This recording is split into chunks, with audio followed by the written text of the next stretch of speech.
కలిస్తే Tadikonda residential school. పిల్లల్ని చూస్తా ఉంటే చాలా ముచ్చటగా ఉంది. చక్కగా ఇక్కడ ఇలా వినటానికి మీరు కూర్చున్నది చూస్తుంటే మాకు చిన్నప్పటి రోజులు గుర్తుకొస్తున్నాయి. మీ అందరికీ నేను చెప్పేది ఏంటంటే, మీలాగనే మేము కూడా ఒకప్పుడు అట్లనే నేల మీద కూర్చొని కష్టపడి చదివితే ఈ రోజు ఈ పొజిషన్కి వచ్చాం. కాబట్టి స్కూల్లో వసతులు ఉన్నా లేకపోయినా, మట్టిలో కూర్చున్న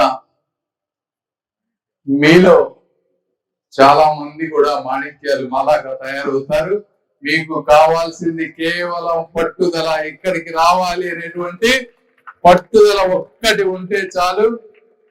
మీకు తెలియకుండానే అన్ని జీవితం వల్ల ముందుకు తీసుకువెళ్తా ఉంటుంది. కాబట్టి జీవితంలో మంచి ఆశయం పెట్టుకోండి. ఒక కలెక్టరు, ఒక డాక్టరు, ఒక ఇంజనీరు, ఒక లాయరు, లేకపోతే ఒక ముఖ్యమంత్రిగా కూడా కలగలగనండి. మీలో ఎవరైనా కూడా అయ్యేటువంటి అవకాశం ఉంటుంది. ఎందుకంటే పెద్ద పెద్ద ముఖ్యమంత్రులు అందరూ కూడా ఇలా చిన్న చిన్న గ్రామాల నుంచి వచ్చిన వారే.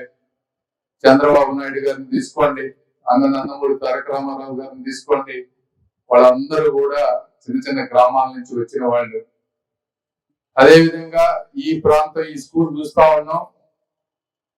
ఈ స్కూల్ నుంచి బయటికి వెళ్ళి ఎంతో మంది ర్యాంకులు తెచ్చుకున్నారు, ఐఏఎస్ ఆఫీసర్లు అయ్యారు. అంత దూరంలో ఉన్నా కూడా వాళ్ళు చిన్నప్పటి మొదటి సంవత్సరాలు మర్చిపోకుండా ఈ ప్రాంతానికి ఏదో ఒకటి మేలు చేయాలని మీరు కష్టపడుతున్న విధానం, ఇందాక మీ ప్రెజెంటేషన్ చూశారు. మీకు ఉన్నటువంటి ప్యాషన్, మీరు సంపాదించుకున్న దాంట్లో కొంత పెట్టడం, ఇవన్నీ కూడా చాలా మందికి ఆదర్శనీయం. ఇలాంటి గ్రామాల్లో జరుగుతున్నటువంటి సేవల్ని మిగిలిన ప్రాంతాలకు విస్తరించడం, మిగిలిన వారిని కూడా ఇన్స్పిరేషన్ గా తీసుకుని వెళ్ళడం, మిగిలిన గ్రామాల్లో కూడా ఈ విధంగా ప్రతి స్కూల్స్ ని బాగు చేసే కార్యక్రమం కూడా మేము కూడా తీసుకుంటాం. ఇది మా ప్లాన్ లో ఉంది. ఇప్పుడు ప్రతి గ్రామం నుంచి వెళ్ళి ఆ గ్రామానికి ఏం కావాలి, ఒక స్కూల్ కావాలా, లేకపోతే ఒక కమ్యూనిటీ హాల్ కావాలా, లేకపోతే ఒక వాకింగ్ ట్రాక్ కావాలా, ఇవన్నీ మేము తీసుకొని మా ఎంపీ ల్యాండ్స్ ఫండ్లు ఉన్నాయి, సిఎస్ఆర్ ఫండ్స్ ప్రతి గ్రామం నుంచి చాలా మంది ఎన్ఆర్ఐలు వెళ్ళున్నారు. వాళ్ళని కొంత, లేకపోతే చుట్టుపక్కల ప్రాంతంలో ఉన్న పెద్ద పెద్ద కంపెనీలు కానీ ఇవన్నింటినీ కొంత సిఎస్ఆర్ ఫండ్స్ తీసుకొచ్చి మేము కూడా సాధ్యమైనంత వరకు ప్రతి గ్రామానికి కూడా సహాయం చేస్తాం. అదేవిధంగా ఇక్కడ టీచర్స్ ఉన్నారు.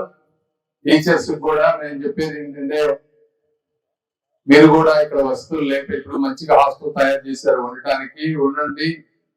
ఎందుకంటే మీరు కష్టపడి ఒక 4-5 అయినా కనీసం అద్భుతంగా తయారు చేయగలిగితే, వాళ్ళు మంచి లీడర్లు అయితే వాళ్ళ వల్ల సమాజానికి జరిగేటువంటి మంచి పేరు మీకు మంచి సాటిస్ఫాక్షన్ ఇస్తుంది. ఒక్కొక్కసారి శాలరీ తక్కువైనా కూడా మీకు వచ్చేటువంటి సాటిస్ఫాక్షన్ చాలా డిఫరెంట్ గా ఉంటుంది. టీచర్లు అనేవాళ్ళే అల్టిమేట్ సమాజానికి. కాబట్టి అంత దూరం నుంచి మీరు వచ్చి, గుంటూరు నుంచి ఇక్కడ సౌకర్యాలు లేకుండా వచ్చి చేస్తున్నందుకు మీ అందరికి కూడా ధన్యవాదాలమ్మా. అదేవిధంగా ఇక్కడ ఉన్న శ్రవణ్ కుమార్ గారు కానీ, మా నాయకులు కానీ, తెలుగుదేశం పార్టీ, జనసేన నాయకులు అందరూ కూడా ఈ కార్యక్రమాలని ఇట్లా ముందుకు తీసుకువెళ్తున్నందుకు, మమ్మల్ని పిలిచి ఆహ్వానిస్తున్నందుకు మీ అందరికీ కూడా ఒకసారి ధన్యవాదాలు తెలుపుకుంటూ సెలవు తీసుకుంటున్నాను. Thank you.